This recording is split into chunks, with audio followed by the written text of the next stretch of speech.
Morning, আমি Jyotsna. Welcome back to my channel Jyotsna's lifestyle. আজকে ব্লগটা শুরু করলাম একদম সকাল থেকে। রাইয়ের 8 মাস কমপ্লিট হয়ে গেছে, ওর 9 মাস চলছে। তো আজকে ব্লগটায় দুটো জিনিস আপনারা পাবেন। একটা মানে আমার ডেইলি লাইফস্টাইলের যে ব্লগ আমি যেটা শেয়ার করি, আর রাইয়ের মানে 9 মান্থে ওকে আমি কি কি খাওয়াই বা কিভাবে ও খায়, ও সারাদিনে কি কি খায় সেটাও আপনাদের সাথে শেয়ার করে দেবো যতটা সম্ভব। আর শর্টসে তো অলরেডি আমি শেয়ার করে দিয়েছি, যারা দেখেননি তারা দেখে নেবেন। আচ্ছা, আর একটা কথা বলে রাখি, আনিশা মণ্ডল বলে একজন, যিনি মানে দুদিন আগে আমি একটা শর্টস আপলোড করেছিলাম রাইয়ের সাথে আমার সারাদিন কিভাবে কাটে। তো সেই শর্টসে আনিশা মণ্ডল বলে একজন কমেন্ট করেছিলেন যে দিদি আমার নামটা নিও। তো আমি নামটা নিয়ে নিলাম। আর আমি জানি না এই ভিডিওটা সে দেখছে কি না, যদি দেখে তাহলে কমেন্ট করে জানিও। মানে যদি তুমি দেখে থাকো তাহলে কমেন্ট করে জানাবে, আর মানে সাবস্ক্রাইব করে পাশে থাকবে। তো এইরকম যারা যারা মানে চাও তাদের নাম নিতে, মানে নাম নিয়ে আমি নেক্সট ভিডিওতে তাহলে তাদের নাম অবশ্যই নিব। তো তার জন্য কি করতে হবে, কমেন্ট করতে হবে, লাইক করতে হবে, আর সাবস্ক্রাইব করে বেল আইকনটাও প্রেস করে রাখতে হবে, ঠিক আছে? আর আমার ভিডিওটা কেমন লাগছে অবশ্যই কমেন্ট করে জানাবে।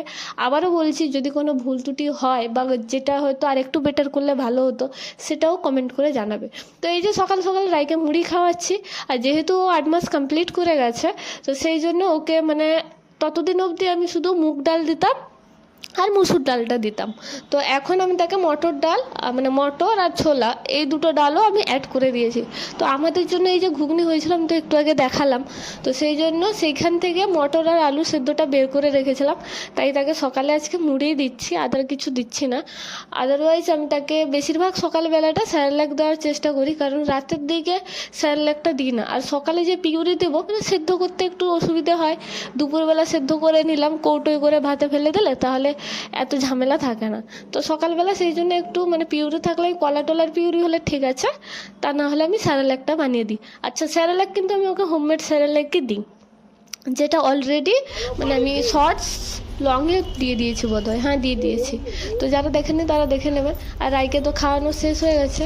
আর এই যে নিচে যে ফলগুলো, ওগুলো রাইয়ের জন্য আনা হয়েছিল, মানে ভাই গেছিলো আনতে, আর ভাই বাজার করেছে, মানে বুঝতে পারেনি, ফল এনেছে ছোট ছোট, মানে বেদানা এনেছে এইটুকুটুকুগুলো, বাবা যে বকুনি দিচ্ছে। আর ওই যে ব্যাগে যে প্যাকেটটা রাখলাম, সেটা আজকে যাব মানে মামার বাড়ি। তো মামার বাড়ি যাওয়ার কারণ হচ্ছে দিদিমার শরীর ভালো নেই, দিদিমাকে দেখতে যাব। আর রাইকে দিদিমা দেখেনি, মানে রাইকে মানে এই প্রথম দেখবে আর কি। রাইয়ের সাথে আমার দিদিমার এই প্রথম আলাপ হবে, কারণ রাই জন্মানোর পর দিদিমা আসতে পারেনি, এতটাই অসুস্থ ছিল যে আর মানে কারোর বাড়িতে যেতে পারেনি, সেই জন্য আসতে পারেনি, দেখতে পারেনি। আমার 7 বক্ষণের সময় এসেছিলো, আমার 7 মাসে আমাকে 7 খাইয়ে দিয়েছে গেছে, তারপরে আর মানে আসেনি, দিদিমা আসেনি। তো সেই জন্য আজকে যাব, দিদিমাকে সাথে রাইয়ের দেখাও হয়ে যাবে, দিদিমাকে দেখাও হয়ে যাবে। আর বোন এসছে, মানে মামার মেয়ে এসছে, তার ছেলে হয়েছে, তো তাকেও দেখতে যাব আর কি। নতুন বাচ্চা মানে নতুন সদস্য এলে তাদেরকে তো দেখতে যাওয়া হয়, তো দেখতে যাব। আর রাইকে এখন দিয়েছিলাম ফল। রাই প্রত্যেক দিনই মানে সকালে ব্রেকফাস্টের পর 10টা 10:30 নাগাদ ওকে কোনো না কোনো একটা ফল আমি দিই, সিজনাল ফ্রুট যেগুলো হয়, তো তার মধ্যে থেকে একটা দিই। তো এই যে আজকে দিয়েছি কমলা লেবু, যেহেতু শীতকাল চলছে, আর শীতকালে কমলা লেবুটা মানে অনেকে বলে যে না টক ফলটা না দিলেই পারো, তো আমি টক ফলের মধ্যে একমাত্র কমলা লেবুটা ওকে দিচ্ছি এই কারণে, তার কারণ হচ্ছে যে কমলা লেবুতে ভিটামিন সি থাকে, আর ঠান্ডা লাগাটাকে না মানে অনেকটা নিয়ন্ত্রণ করে। আমি দেখেছি মানে আমার প্রেগনেন্সির সময় আমি পুরো শীতকালটা কমলা লেবু খেয়েছি, আমার এত ঠান্ডা লাগে, তো সেই তুলনায় অনেকটা কম ঠান্ডা লাগতো, কিন্তু মানে অনেকটা রিকভারি হয়ে গেছিলো। যাই হোক, তো সেই জন্য এই যে দিয়েছি, আর সে বাটিতে করে কিছুটা খাচ্ছিলো, আর ওইদিকে পিছনে তার মামা মানে আমার ভাই জুসারে করে তার জন্য জুস বের করে দিচ্ছিল, এই যে বের করে দিয়েছে, এইটা এখন খাবে রাই। আর ওকে জুসের থেকে বেশি আমি প্রেফার করি মানে একদম কেটে ছোট ছোট করে দেওয়ার, কলাটা কমলাটা ওগুলো আমি এইভাবেই দিয়ে দিই ছোট ছোট করে। আর আপেল টাপেল হলে সিদ্ধ করে পিউরি করে দিয়ে দিই। তো যাই হোক, ওকে আজকে রস বের করে দিচ্ছে, মানে জুসারটা বের করেছে, এই জুসারটা নতুনটা, তো সেই জন্য একটু বের করেছে। আর নতুন জিনিস দেখলে রায়ের একটু মানে ওই দিকে মনোযোগটা একটু বেশি থাকে, তো সেই জন্য বের করে ওর সামনেই করে দিচ্ছিল, যাতে ও খেয়ে নেয়, মানে বায়না না করে আর কি, খেয়ে নেয়। তো সেই জন্য রাইকে এই যে বের করে দিচ্ছে, একটু থেকে গেছে তো সেটা আবার বের করে দিচ্ছে। আর রাইয়ের খাওয়া দাওয়া কমপ্লিট হয়ে গেলে রাইকে আমি ছেড়ে যাব, একটু দোকানের দিকে যাব, মানে দোকানের দিকে বলতে আমি এইখানে বাড়ির পাশে যে কাপড় দোকানটা ওইখানেই যাব। আর যাওয়ার কারণ হচ্ছে আগামীকাল ভাইয়ের জন্মদিন, তো সেই জন্য মা বললো যে ভাইয়ের জন্য কিছু একটা কিনে আনতে। ভাই জন্মদিন ওইভাবে পালন করে না, মানে ছোটোবেলায় পালন করতো, তবে বড় হওয়ার পর থেকে ও পালন করতে চায় না। আর আমি ভয়েস ওভার দিচ্ছিলাম, রাইকে মা দিয়ে গেল, সে থাকতে চাইছে না মার কাছে। আর এটাই হয় সমস্যা, মানে ওকে নিয়ে না তো আমি ভিডিও বানাতে পারি, না আমি কিছু করতে পারি। মানে আমার সকাল 6টা থেকে রাত 8টা 9টা অবধি তাকে নিয়েই আমার কেটে যায়। দাঁড়া বাবা দাঁড়া, আমি কথাটা বলে নিই। আর এখানে দেখুন, মানে বাড়ির পাশে একজন দিদি এই যে মাছটা দিয়ে গেছে, এটা নাকি কি শোল মাছ না কি মাছ বললো একটা, আমার ঠিক খেয়াল নেই।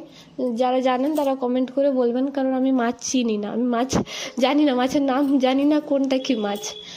আর মা এখানে রান্না করছিল, আর সেই মাছটা মানে স্পেশালি দেওয়ার কারণ হচ্ছে রাইয়ের জন্য, রাই খাবে বলে।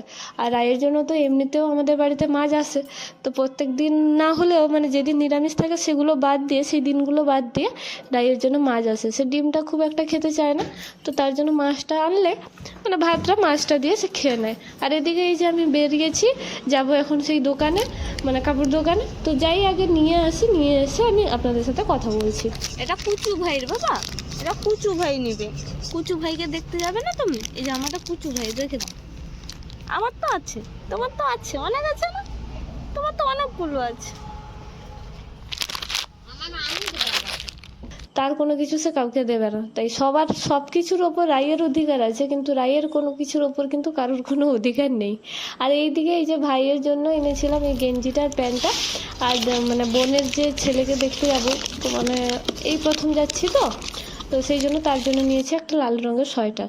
আর এখানে একটা পার্সেল ছিল, মানে ভাই এনেছে, এটা ভাইয়ের পার্সেল, মাদুরে পড়েছিল, আমি দোকান থেকে এসে দেখলাম, তাই ভাবলাম আমি আনবক্স করে নিই। আর এটাও দেখুন রাই নিয়ে নিয়েছে, মানে সব কিছুই তার দরকার, বোঝে না কোনটা কি জিনিস, কিন্তু তার নেবেই নেবে, মানে সব কিছু সে নেবে।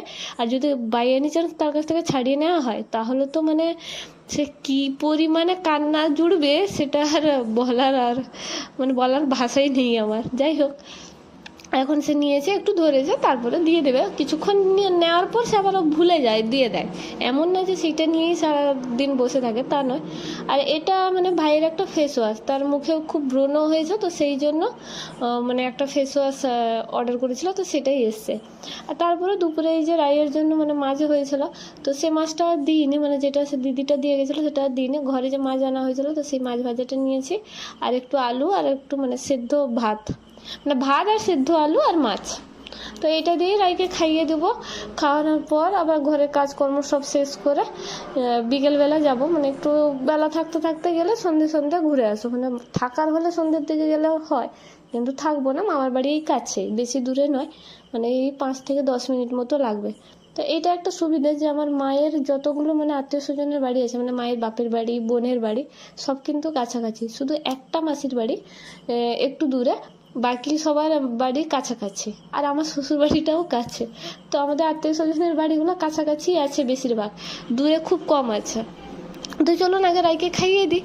আর এই যে এখন ওকে খাওয়াচ্ছি, খাওয়ানোর পর ওকে স্নান করাবো, রেডি করাবো। আজকে ও স্নান করেনি, ওকে আগে খাইয়ে দিচ্ছি।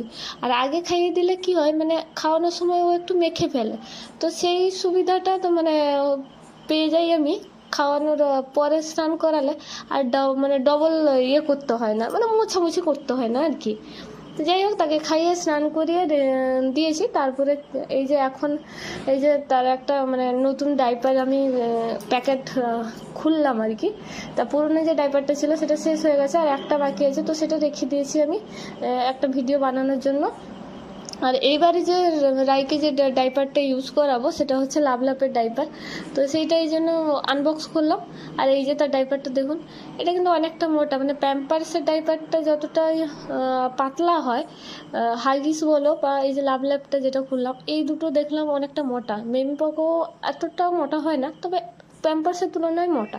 যাই হোক, সেটা একটা আলাদা ভিডিও আমি না হয় নিয়ে আসবো। আর এইদিকে এই যে মানে ডাইপারটা বের করার কারণ হচ্ছে রাইকে রেডি করাবো, দিয়ে যাব। আর এই যে মা রাই সব রেডি হয়ে গেছে, আমিও এখানে দাঁড়িয়ে আছি, রাস্তায় চলে এসেছি। আর ভাই গেছে গাড়িতে তেল ভরতে, আমাদের পাম্পটা মানে এইখানে কাছে। আর এইখানে এই যে বেগের দিদিমার জন্য ফল আর বোনের ছেলের জন্য জামা নেওয়া হয়েছে। আর মাকে জিজ্ঞেস করলাম ভাই কোথায় গেছে, মা বললো যে এই যে ওই যে দেখুন তেল পাম্পটাও এখানে কাছে, মানে আমাদের বাড়ির সামনে মোটামুটি সব কিছু অ্যাভেলেবেল আছে, ডাক্তার থেকে শুরু করে মানে ওই বলে না জুতো সেলাই থেকে চণ্ডীপাঠ, তো সবটাই পাওয়া যায় আর কি। মানে খুব শহুরে এলাকা না হলেও খুব যে গ্রাম্য এলাকা তা কিন্তু নয়। এনএইচটা দেখতে পাচ্ছেন, NH-16 পুরো, তো এনএইচের পাশে বাড়ি, তো সেই জন্য কম বেশি সব কিছুই এখানে অ্যাভেলেবেল, আর বেশি দূরে যেতে হতো না। এই পাম্পটা যে হয়েছে মানে এই যে তেলের পাম্পটা, এটা আমার মায়ের মানে মামার ছেলে করেছে আর কি। তো যাই হোক ভাই সেখানে গেছে, আর এখানে মা আর রাই মিলে দুষ্টুমি করছিল, মানে মায়ের সাথে রাই দুষ্টুমি করছে, আর এদিকে এই দেখুন ভাইও চলে এসছে, এই যে আসছে। এবার চলুন তাহলে আমরাও যাই, আর ওখানে গিয়ে ভিডিওটা কন্টিনিউ করতে পারবো না, তাই ভিডিওটা আমি এখানেই শেষ করলাম, কারণ মামার বাড়িটা মানে একটু গ্রামের দিকে আর কি, আর ওখানে না অনেকে থাকবে, দুনিয়ার কথা বলবে। তো চলুন আজকে ব্লগটা আমি এখানেই শেষ করলাম। কেমন লাগলো অবশ্যই কমেন্ট করে জানাবেন, ভালো লাগলে একটা লাইক করে দেবেন, আর সাবস্ক্রাইব করে বেল আইকনটা প্রেস করে রাখবেন।